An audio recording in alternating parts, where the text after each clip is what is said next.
Namaste, my name is Francois Gautier. I'm a French journalist and writer.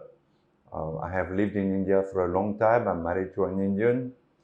I'm in love with this great country, which is India, and I've been trying to defend it and promote it and explain it to Westerners because there's a great ignorance um, about the uh, reality and the genius of India.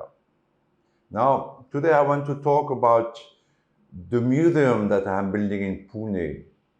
People ask me, why are you building a museum of Indian history? First, I started by writing articles in newspapers.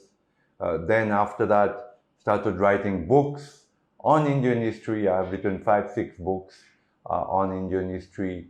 My interest in Indian history stemmed from my covering the Kashmir insurrection, the Kashmir militancy in the 90s, 80s, and 90s, whereby the Muslim majority of the Valley of Kashmir chased out the Hindu minority of the Valley of Kashmir for no other reason than they belong to a different religion. So this shocked me, uh, shocked me quite a lot, opened my eyes to uh, not only this intolerance, but also why this, how did this happen?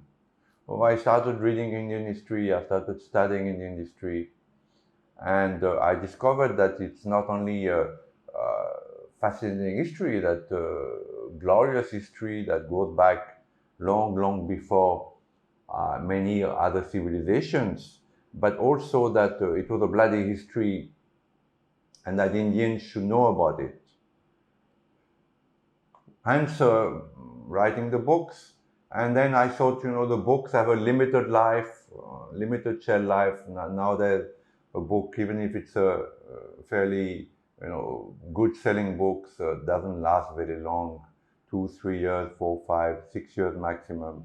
So I thought a museum is something that would last much longer and give a more vivid picture to Indians, because the problem is that Indians don't know their own history.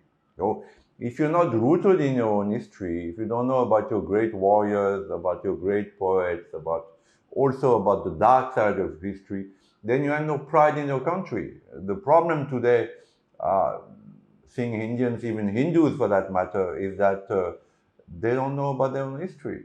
They have no idea. So their education is mostly westernized education, or leftover from the British colonization. What most of the students in India learn about, is a westernized, view of India.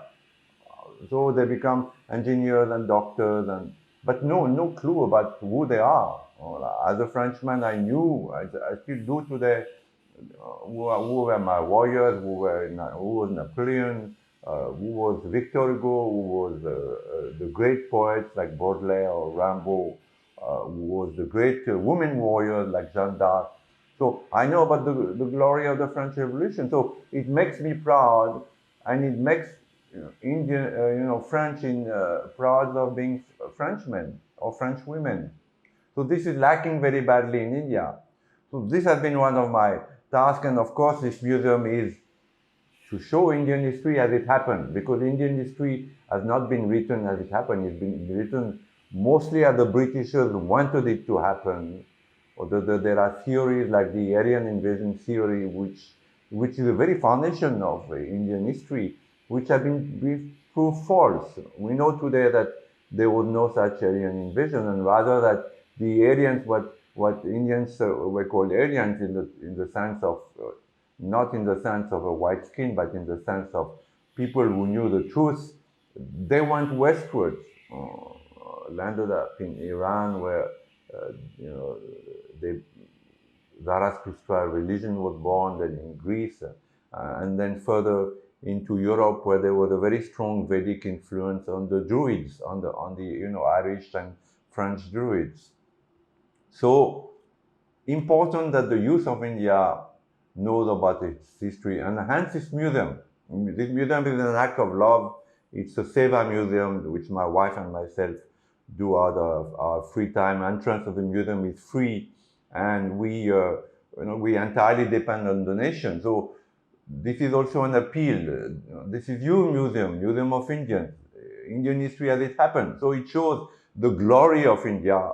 People like Shivaji Maharaj, who was the Napoleon of India, more than Napoleon, because Shivaji Maharaj was a very spiritual person. He was a very, he was not only a staunch Hindu, but also he was a secular person. He respected other religions, though he fought bitterly against Aurangzeb. He never harmed the wives or the daughters of his enemies, of the Muslims, and even scolded his son because he had made women prisoners. So great people like Shivaji Maharaj or Darashuko, who was an outstanding Sufi scholar and saint and was beheaded by his brother Aurangzeb, but also the dark side. The greatest Holocaust probably in the entire world history is that of the Hindus. It has been calculated that at least 100 million Hindus were slaughtered between the first invasion of Alexander the Great till Mumbai 2011. So immense Holocaust. Hindus should know about that.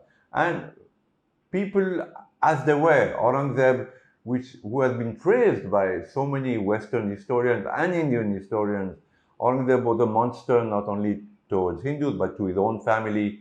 He imprisoned his father, he beheaded his brother, Darashuko, he imprisoned his son. He was a terrible man. He was certainly an intelligent man, but a monster. Or Tipu Sultan, who's revered by so many, but actually was a destroyer of temples, a killer of Hindus, a very cruel man.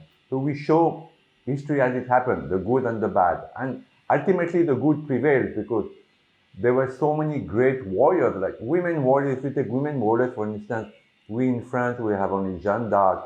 But India had hundreds of great queens, who fought, who were rulers, like Aliabai of Indore, or Rani Ketu Chennamma of Karnataka, of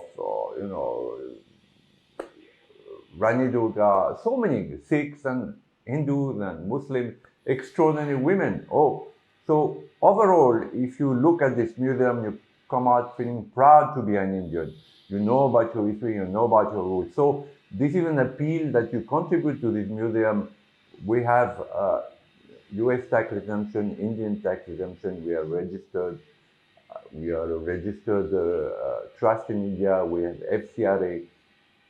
And we also, of course, do this wonderful crowdfunding here. So again, namaste, and again, thank you for allowing me to live in this wonderful country that is India.